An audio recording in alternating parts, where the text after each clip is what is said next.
I'm Alex Radcliffe from Board Game Co. And today I'm reviewing this series of 3 games from Steven Rhodes. I believe Volume 2 of this series. I think there are 3 original ones. I have not played those. But I have played Living Well, Exorcist, and Cryptozoology. And we're going to go through these games one at a time, starting off with The Exorcist.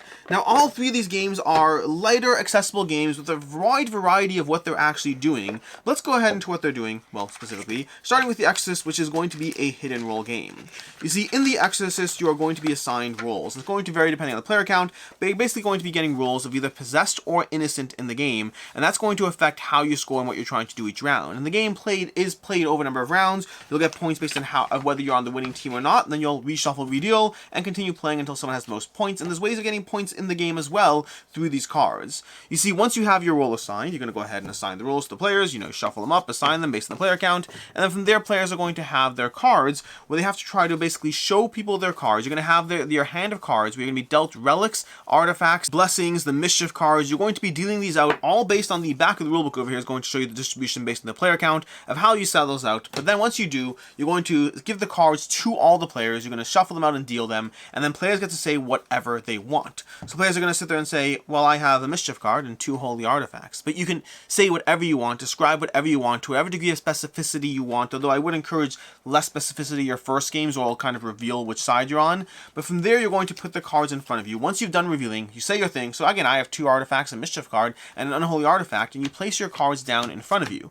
And then from there, players take turns being the seeker and the... There's another term for you. You're basically choosing terms, picking the player whose card you're going to reveal, the seeker and the chosen. So for example, I'll sit there and say, you know what, I see you have your 2 cards in front of you. You said this, that, and the other. Well, ideally, if you're good, then this, that, and the other. But I said I have 2 holy artifacts. So let's go and reveal, and I have a mischief card instead, which is not necessarily a problem. I said I have a mischief card. Clearly, I was telling the truth. Possibly, I'll use that revealed information to lean into the fact that I was definitely telling the truth about what's in front of me, and that will give different abilities. As far as the mischief cards will give different abilities, while the holy artifacts and the unholy artifacts will have different consequences, as well as being the way that team wins.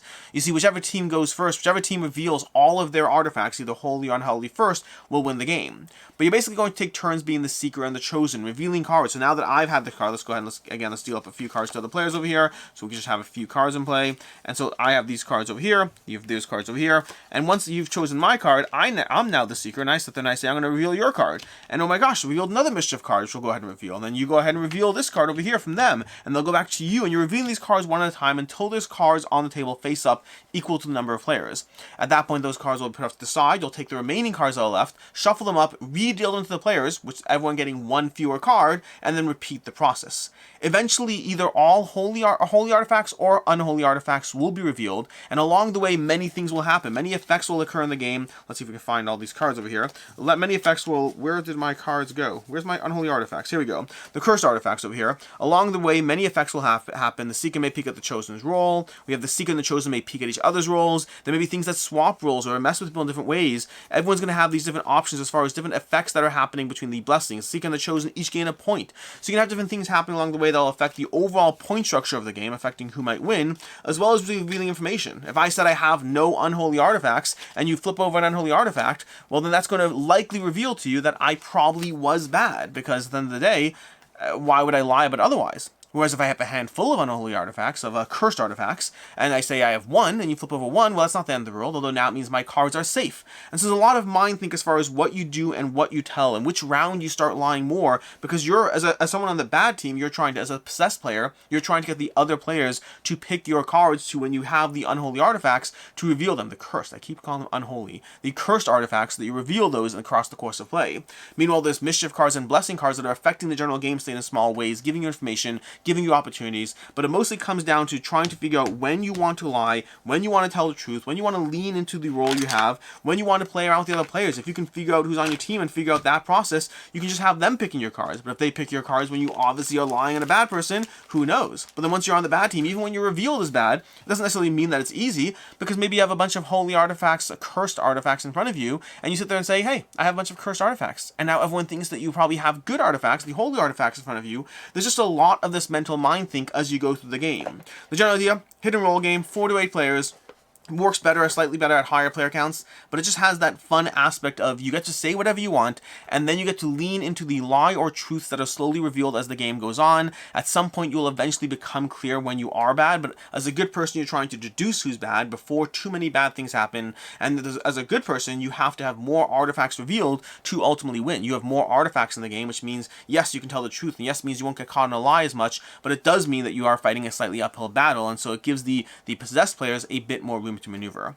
Overall, this is a really fun game. This is a really fun game that I think falls nicely into being a solidly accessible hit and roll game, a little bit easier to dive into, not so much high pressure stakes, leaning into the bluffing aspect. It's almost what you get if you kind of cross like Cockroach Poker with the Resistance Ultimate Werewolf. I think this is a great introduction to hit and roll games. It's a good thing to level your group up, to start your group off on, or if you're either playing with gateway gamers or if you haven't played with somebody else. I think it's fun. Even as someone who I like more One Night Ultimate Werewolf, I like the Resistance, I very, very much enjoy this. This is the Exorcist, a 3.5 out of 5.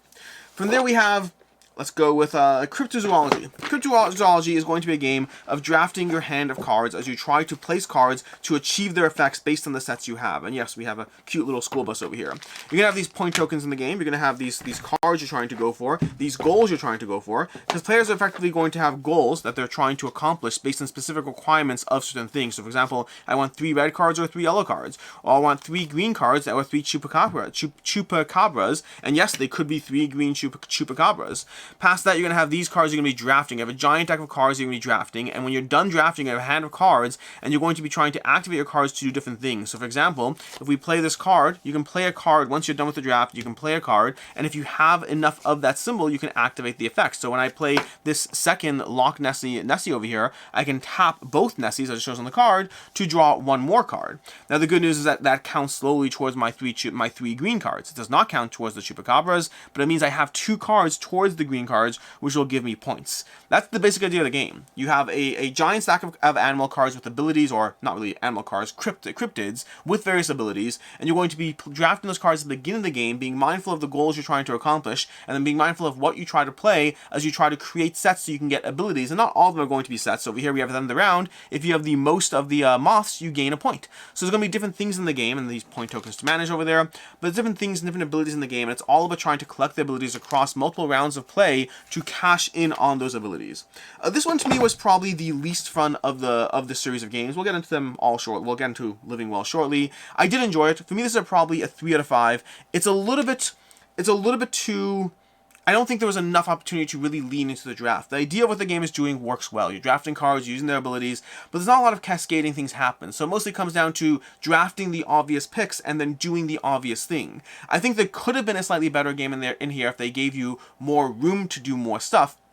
As it is, I did enjoy it. I just think it's because it caps out as how much you can get done in a single round, it usually comes down to just playing more rounds multiple times, mostly taking what I would consider to be the more obvious moves. Your initial draft pick, maybe there's a little flexibility around that, but there's not a ton of cascading options in the game, making it one that is fun, is accessible, is easy to dive into, but ultimately doesn't have a ton of depth to the actual experience. Again, good gateway game, good introduction to some drafting, to using abilities, to trying to get things done. 3 out of 5 for me.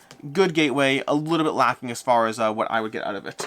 Past that, we have, and actually, now that I'm realizing this, it says Cryptozoology for beginners. I'm curious whether that's the name of the game or whether that's a ranking on the game from them. I don't know, because I do think this was the lightest of the 3.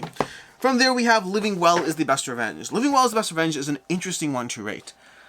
Oh, it's interesting. We'll see. We'll get to the rating part. But Living Well is the Best Revenge is a game about, well, living well. And that's more thematically than mechanically. So you're going to have players over here. You're going to have your own little scoreboard you're trying to track. And you're going to have dice in the game. Whole lots of dice you're trying to roll as you try to do your abilities in this game. You see, the abilities are you have a whole bunch of these tokens over here, which are reroll tokens, which we won't really get into that much now. But then each player, if we're playing with the purple player here, let's go ahead and reveal our cards. Each player is going to start the game with a set of 10 locked cards. And again, it's going to be 3 rounds of play. All of these games give you multiple rounds of play, giving you the same game system, just played multiple times to kind of determine who's winning or whatnot. Let's move this a drop higher so we can see all the cards. But basically, you have these 10 cards in front of you, and you're going to be rolling dice every round to try to activate cards until eventually you have all your cards active, or until you're the last person standing who hasn't busted, or, no, those are really the 2 options. You're either going to be the first player to activate all your cards, or you're going to be the last person standing who hasn't busted, and those have different rewards to them. But from there, you're going to sit there, you're going to roll your dice, you're going to have a die on your alone card over here, a power die, and then you're going to have your actual power dice over here, and you're going to sit there and roll your dice. So what you're going to do is you're going to sit there on your turn, and let's actually do a pre-start. You start the round by rolling dice, and I have 4 over here. So what I'm going to do is I'm going to activate 4 points worth of cards. In this case, I will go ahead. I think this is actually not a bad one. I think I'm going to start off with the loser's card because it's a great card to start with, although you do have to hit it.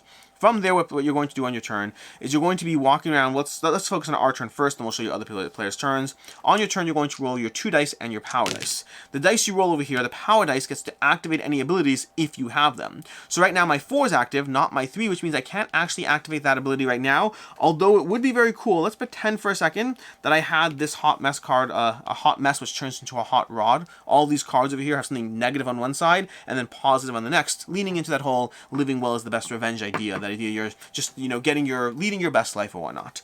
But past that, so let's pretend I had Hot Rod unlocked, which says you may add 1 to your roll. Never mind, actually, that doesn't actually affect the power card, so never mind what I was going to do there. But we're going to go ahead and activate 8 thingies. So actually, I'm going to use that 8 to activate Hot Rod. We'll call that a turn. We'll call that a day. This won't be able to activate anything because I only have 1 power card active. On other players' turns, they're going to roll their dice. So we'll go ahead and let's roll a player. The blue player is going to take their turn. They're going to roll their dice. And then on my turn, I will roll just my power die over here. And if my power dice match their main dice, I could potentially get a point. Basically, without getting too much into it, on other players' turns, you have the opportunity to get points based on how they roll and how you roll. It's a little tedious, but you get the hang of it pretty quickly. Back to my turn over here. I'm going to roll these dice. I have a 1, I have a 3, and a 2. You know what? I'm going to go ahead and activate my 2 and my 3. I could activate my 5, but I want to start getting power cards into play so I can actually activate their powers. So then we come back to my turn, and I'll show you again. And I roll these, and I get a 4. 4 is beautiful. I'm going to use that 4 to activate this card, which says gain a point for each locked card. I have 1, 2, 3, 4, 5, 6 locked cards. I'm going to take 6 points, and then I'll use my 7 to unlock my 7. This process is going to keep going until eventually you roll something where you can't combine into something else. So for example, let's pretend I rolled right now a 1 and a 1 and a 1. Okay, let's do that. If I roll double 1s right now, I can't activate the 2, and yes, I could activate the 1, but I can't actually activate anything else, so right now I would bust and I would no longer be able to continue. Strictly speaking, I actually have Fame over here where you can subtract 1 from your roll, so I can make that 2 into a 1 and activate this. But let's pretend now I roll double 1s, and now I can't activate anything. I didn't roll well enough. I can't modify or adjust my dice. So eventually it's going to happen where you can't activate more cards. And effectively, this game has a bit of a puzzle where as you activate cards, you get stronger, but eventually you can't activate something and you bust. If you are able to activate all 10 of your cards, you'll be able to go ahead and roll all 4 of your dice. Card number 10 gives you an extra power die, by the way. You roll all 4 dice, and you'll get that many bonus points. This is a terrible bonus point roll, but it is what it is. But you're going to go ahead and get that many points, and if you're the last one standing, you'll just roll 2 dice and get that many points. That's, again, a terrible roll. Those are not great rolls. But that's basically living well. The idea is you're trying to unlock your cards to activate their abilities. Higher cards give you more abilities to modify dice in different ways or give you that extra power die. Alternatively, lower cards give you actual points or things you can do, stealing points from other players, halving the other player's points. They give you the most flexibility. This one's a fun one in the sense that it's a really decent, accessible game that teaches quickly, plays quickly, and is a lot of fun to try to figure out the patterns of what you're going to do. Do you want to lean more towards manipulating your dice so you can stay in the game longer? But if you actually get your power cards in earlier, you can start activating powers quickly. The faster you get a bunch of those lower numbers in play, the more likely you're going to be activating powers each turn. And so this is an interesting struggle of trying to balance how fast you unlock things, potentially leading to a faster bust, but also having stronger turns along the way. And if you're the last one standing, but someone else unlocked all 10 of their cards, you bust. For me, this is an interesting one where I'd say this one is a 3.5 out of 5 initially, but it does get old pretty quickly. The core puzzle of what you're doing here it does get repetitive as far as you dive into the game, and that's considering the fact as well that every game is really 3 sessions in a row repeated. So every time you play, you're effectively playing the same game 3 times, and there's rinse and repeat. I'd say this one settles at a 3 for me. I do like the game. I think it's great and accessible, and it's got a decent puzzle, and the first few plays were definitely a little bit more interesting as I figured out what to do in the game. But past that, it still does end up being very repetitive and very gateway. So a 3 out of 5. Again, another decent experience for those looking for something lighter and interesting to introduce your friends to, or whoever it is there in your life and all that stuff.